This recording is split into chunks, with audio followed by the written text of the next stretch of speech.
ഹൃദയത്തിൽ ഈ ഭാരവുമായിട്ട് ഓടാൻ പറ്റുകയില്ല. ഓടുന്നവരെ ശ്രദ്ധിച്ചിട്ടുണ്ടോ?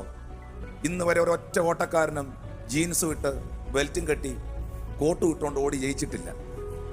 ഓടുന്നവൻ എപ്പോഴും ഉപയോഗിക്കുന്നത് ഏറ്റവും മിനിമം ഡ്രസ്സായിരിക്കും, വെയ്റ്റ്ലെസ് ഡ്രസ്സായിരിക്കും. കാരണം ആ വസ്ത്രത്തിൽ പോലും ഇച്ചിരി ഭാരം ഉണ്ടാകരുത്. ആ ഭാരം കാലിന്റെ വേഗതയെ കുറയ്ക്കും.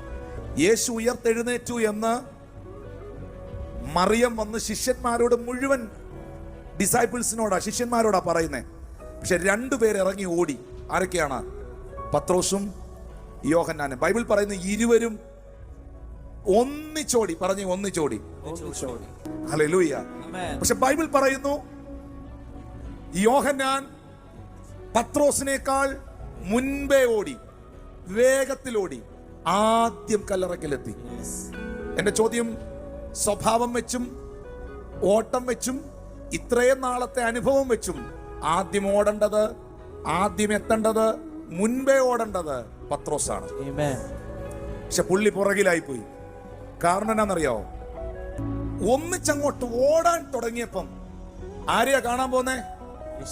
ഉയർത്തെഴുന്നേറ്റ യേശുവിനെ. പെട്ടെന്ന് പത്രോസിന്റെ ഹൃദയത്തിൽ പിശാച് പറയുകയാണ്, അല്ലെങ്കിൽ അവന്റെ മനസ്സാക്ഷി പറയുകയാണ്, 3 ദിവസം മുമ്പ് 3 പ്രാവശ്യം നീ അവനെ തള്ളിപ്പറഞ്ഞ് ആണയിട്ട് പ്രാഗിയവനാണ്.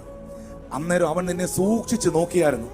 അവന്റെ മുമ്പിലെങ്ങാനും നീ പോയി നിന്നാൽ നോക്കി, അവന്റെ കുറ്റബോധം, അവന്റെ ഹൃദയത്തിലെ ഭാരം യോഹന്നാന്റെ വേഗതയോടൊപ്പം നിൽക്കാൻ പറ്റാതെ അവനെ പുറകിലാക്കി, പത്രോസിനെ പുറകിലാക്കി.